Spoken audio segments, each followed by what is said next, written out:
Welcome to Nebraskanomics, where we help Nebraskans remove barriers to opportunity with policy research and legislative advice. I'm your host, Jim Vogel, CEO of the Platt Institute, a Nebraska-based think tank promoting policies that make it easier to get a good job, start a business, and help Nebraskans keep more of what they earn. If you want more economic freedom in Nebraska, then let's get started. I served as a city council member for 8 years. And I can attest there are some great people working in local elected and staff positions all across Nebraska. But like any workplace, there are also people in government who don't act with integrity.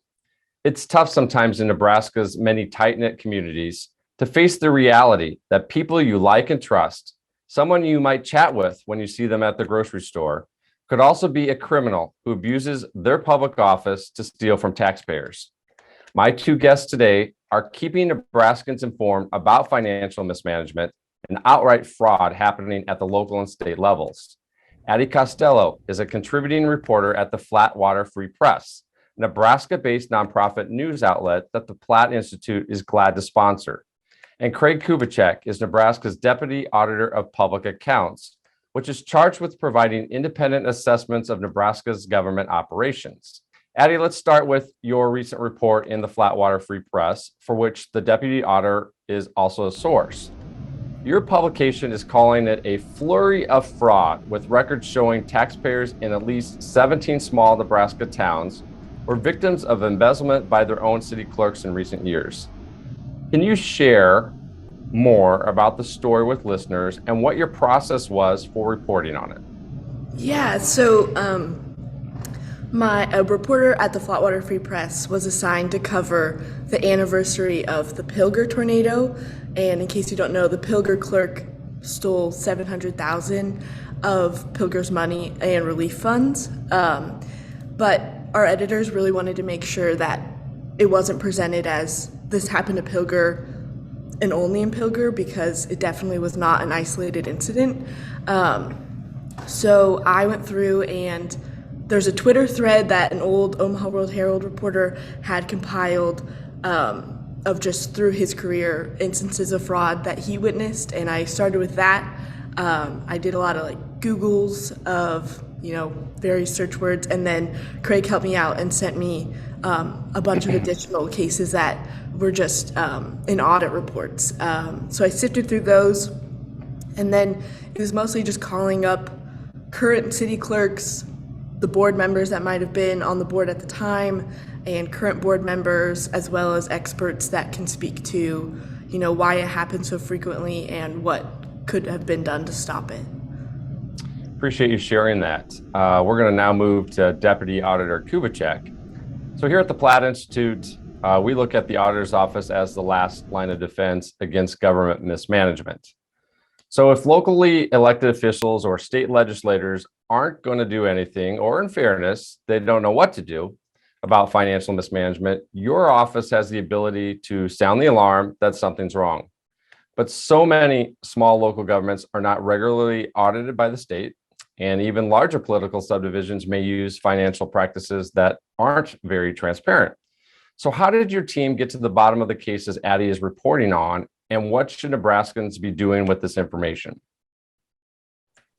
Well, yeah, thank you.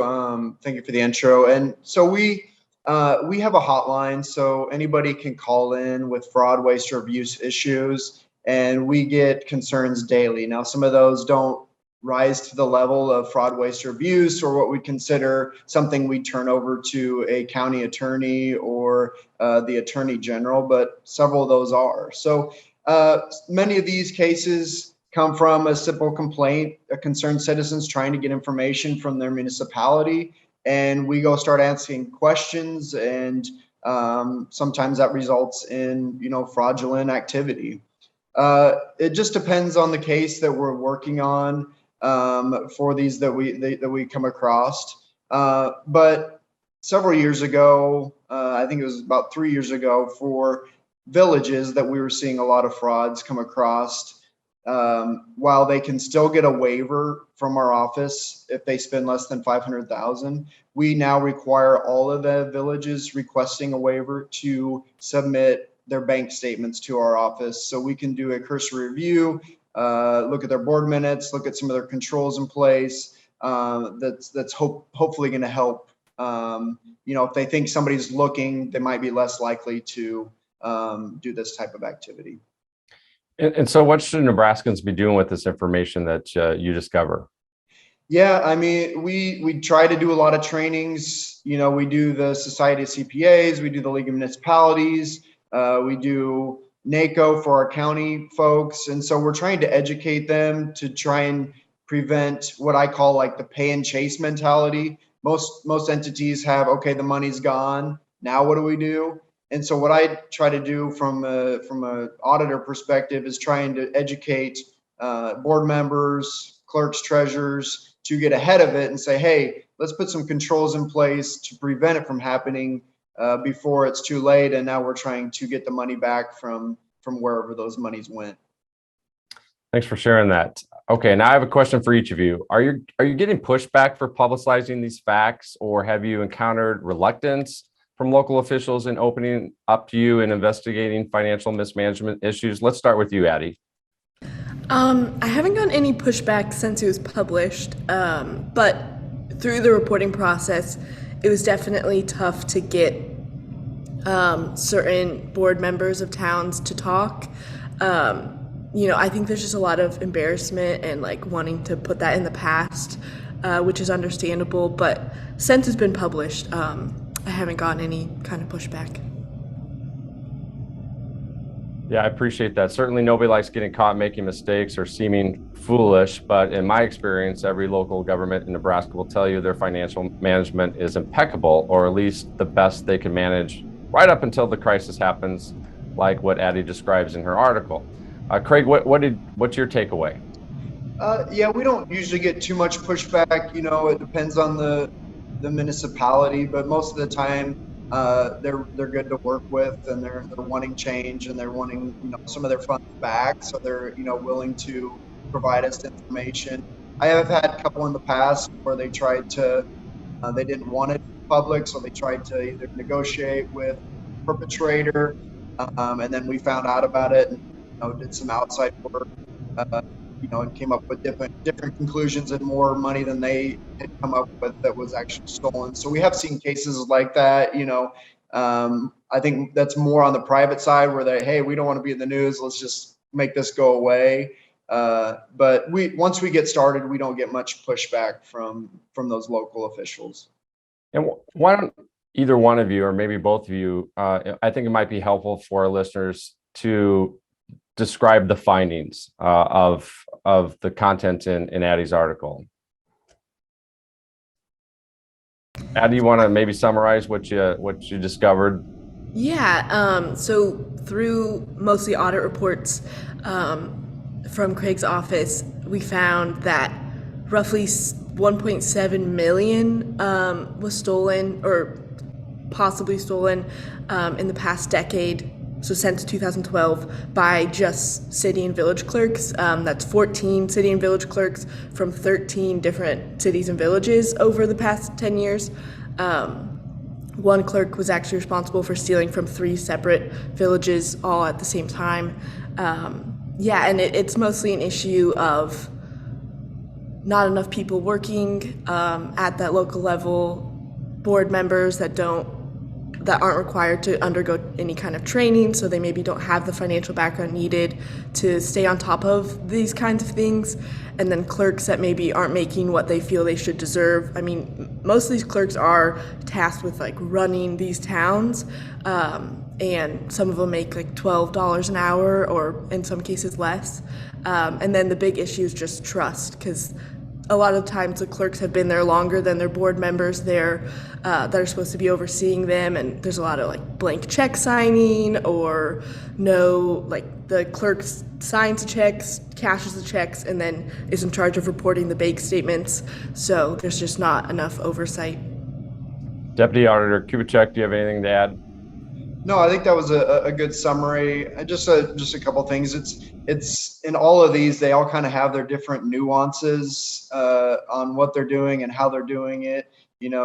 She mentioned the 1 in 3 different villages. Well, she was presenting the check to the board, for a certain amount and leaving a little room at the beginning of the number and then where you would write out on the check. And then once the board chair signed the check, then she was either adding a 1 or a 2 to that check. And then nobody was, following up and looking at the bank statements. And so when I go out and do these presentations, I'm just, have somebody look at the bank statement. It doesn't take that much time to look at the images, scan through them. Is there any, red flags that I think a lot of these could have been caught a lot sooner if a board member would just be looking at the bank statements just monthly.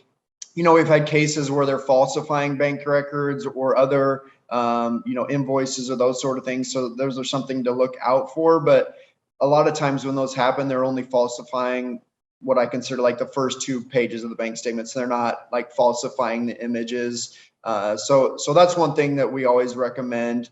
There's so many different examples of, it's like she mentioned, there's payroll, there's expense reimbursements. There's a lot of cash that comes through these villages, through the utility process. And so it's the full spectrum of ways that people commit. And, it is a thing of trust. And I was presenting at the League of Municipalities last week, and they admitted we trust these people and we want them to trust us. But what I always say is trust and verify and have some controls in place. And at these, there's maybe only one person writing the checks, receiving the money, reconciling the bank, and then your board members are a lot of local officials that have other full-time jobs, and so they don't have a lot of time to be digging into the city or village business. And so it's ripe for issues like this. But we're,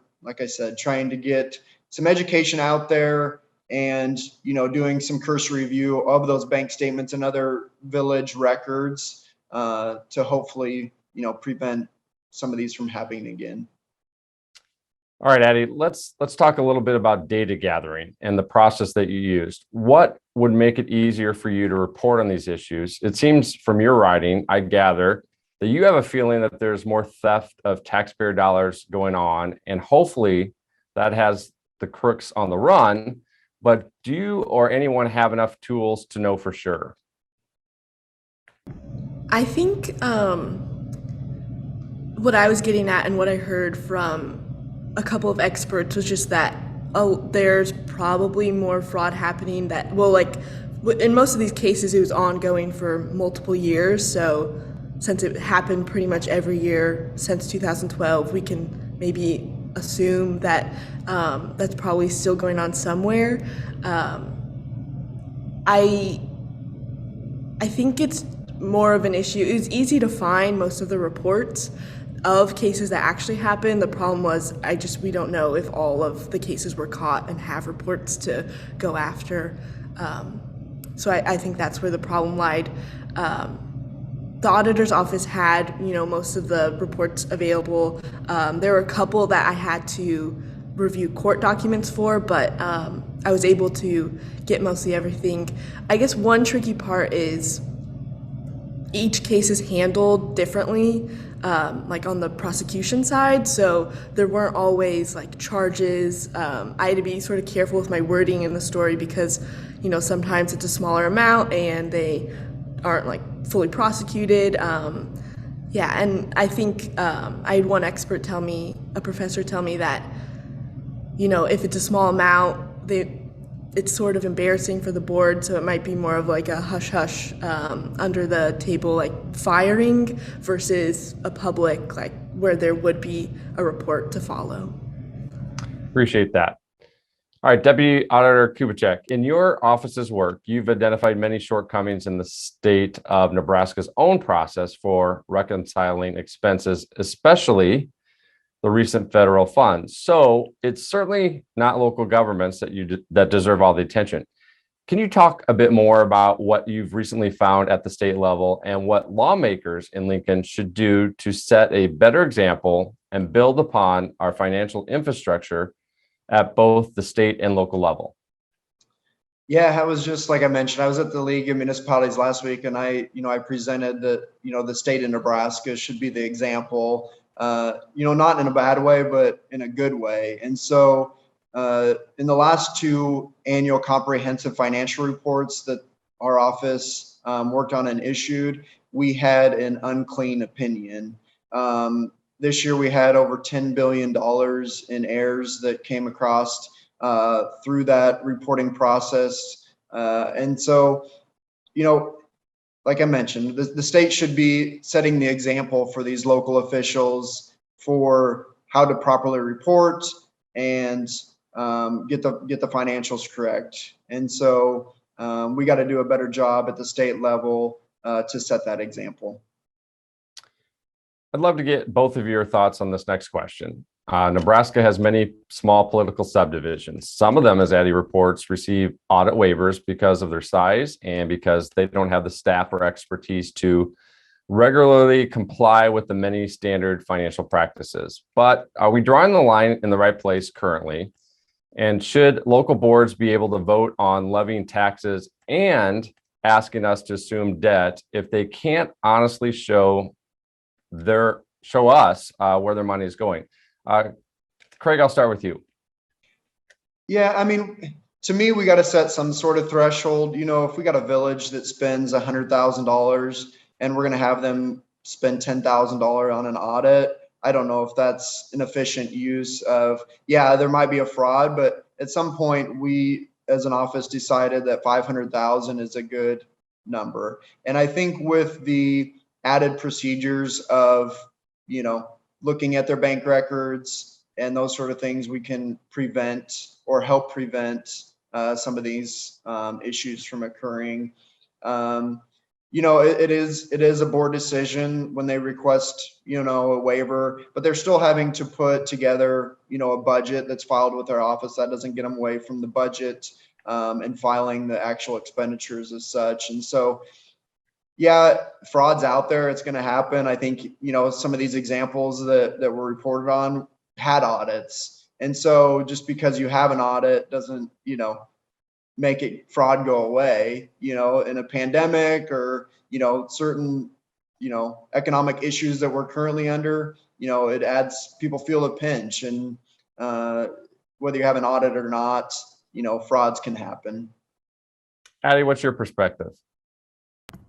Yeah, there were definitely a lot of examples of where audits were happening regularly, but it still occurred. I think that the 10,000 audits is a lot to swing for these villages, but some have gone, over 20 years without one, and maybe that's where a threshold could be placed. Maybe it's not an every year thing, but semi-regular. I appreciate that. 20 years. That's amazing.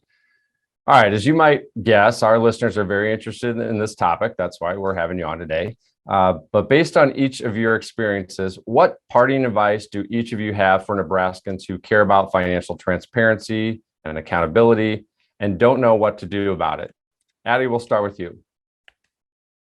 I think with the, city and village clerk level of fraud, going to those board meetings would be really helpful. It's where most of the checks are approved or signed, and it's also where they might talk about an influx of cash coming in for a project, and then there were a case or two where it's a citizen heard about this thing is supposed to be getting done, I'm not seeing that money being actually used, and that's how fraud was discovered. So going to those board meetings, even if it's not particularly an exciting one, can definitely be a check on those clerks and board members. Deputy Auditor Kubicek, what are your thoughts? Yeah, I'd echo that, and even going to those board meetings, it's hard. We just issued the city of Oakland, where the police chief was buying gift cards and saying he was using that for ammunition. Well, you trust that individual as a police chief to, do what's right. And so I don't think in that case, attending a board meeting is gonna help that case, because, of the questions that were asked and the answers, and everybody kind of, oh, okay, that seems reasonable. So, but I think that's a good idea, just asking questions, holding holding your treasurers accountable, asking your board members questions. If things just don't look right. One of the examples, Village of Craig back in the day, we just had a concerned citizen that wasn't seeing that highway allocation money. Their roads weren't getting repaired. It just doesn't seem like there was any maintenance. And so they started asking questions to the clerk, couldn't get answers, asked questions to the board, couldn't get answers. They called us, and we have over $100,000 fraud because of it, just based on, questions being asked to our office and to them and not getting the answers they wanted.